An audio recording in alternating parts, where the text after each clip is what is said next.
Uy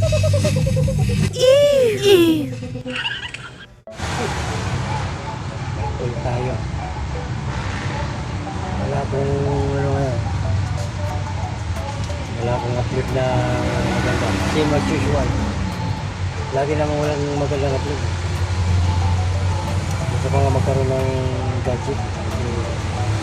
Gusto ko mag-video ng content na gusto ko naman ang pagmamarahan.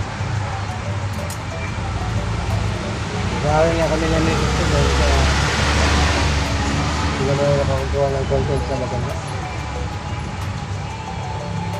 Ngayon lang kasi ako. Kapag ganito, ito content ako. Nanaintindihan niyo ba ako? Mas naririnig ko sa sakay ko sa boses ko.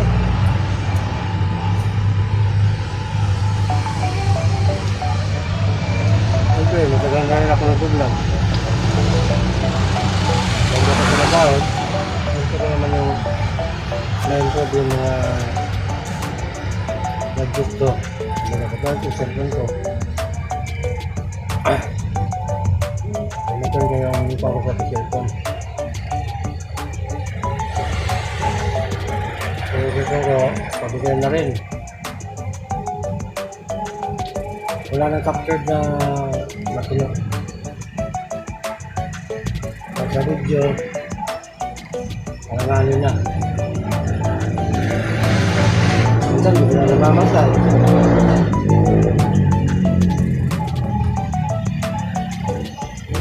Katulad yan, hindi tayo nakakaintindihan masyado dahil malakas na yung tulog na sasakyan. Kasi nga, salita ko eh. Hindi ako gano'n ng sindihan. Kayo, intindihan niyo ba ako? Kaya gusto ko mag-content na nakamotor. Kasi pag namumotor ka kasi, mas magaling ko makaharap ng iyano mo, ito content mo. Punta ka sa isang lugar, ibang lugar. Nakikita ko kasi kung bumotor ako habang nagpa-vlog. Habang pumunta ko sa ibang lugar, kahit na sa ibang lugar. Huwag lang ako makapag-isip kung ano sasabihin ko, mas magaling ako makapag-introduce sa mga bagay-bagay.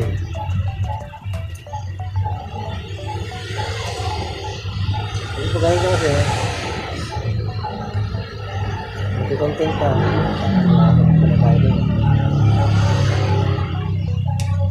Content ka na ganito. Parang gumagawa ka lang ng kwento. Parang scripted ang kami. Parang drama, pelikula. Kailangan mo rin script.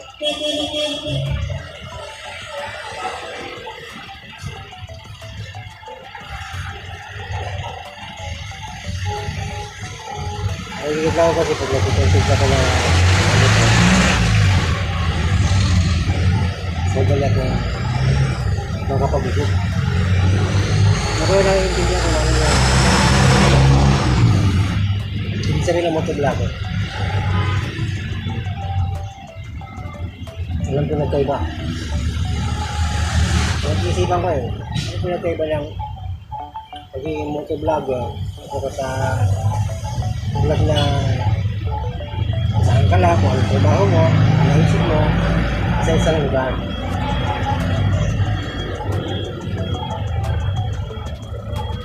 Kung marami na akong video na nagkip sa isang lugar, kahit sa pamilya ko, trabaho ko, marami akong video na boring pa. Ay gusto ko rin magkaroon ng content na okay. Kasi tulad nito, hindi ako gano'n yung tindihan eh. Nag-video ako, hindi ako gano'n yan. Kasi mas maingit yung paligid kasi bukis ko eh. Kaya na rin siguro pag sumigaw ako dito. Pag sumigaw naman ako, baka patuhin ako. Pag nakauwi ako ng Pampanga, gano'n na kami doon. Yung nakalakaran.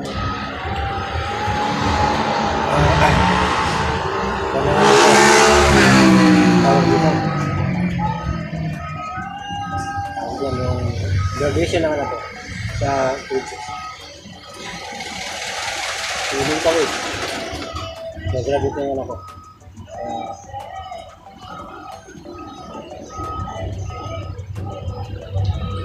Kasi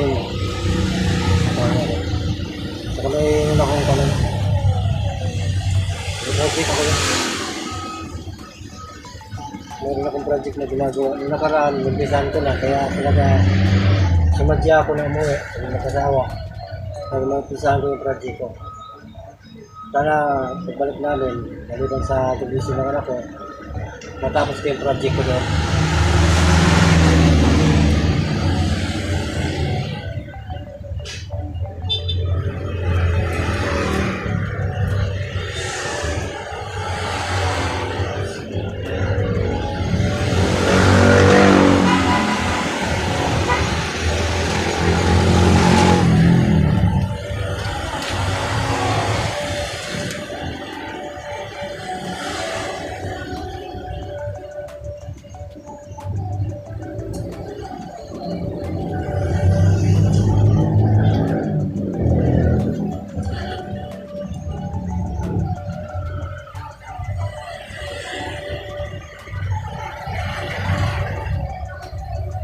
Belum mo ka.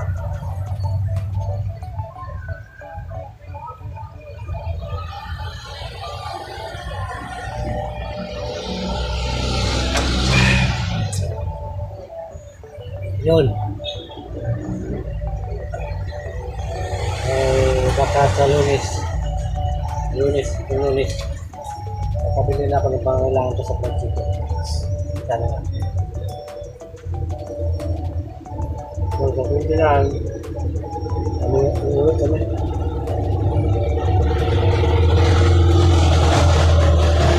Pwede na lang kami.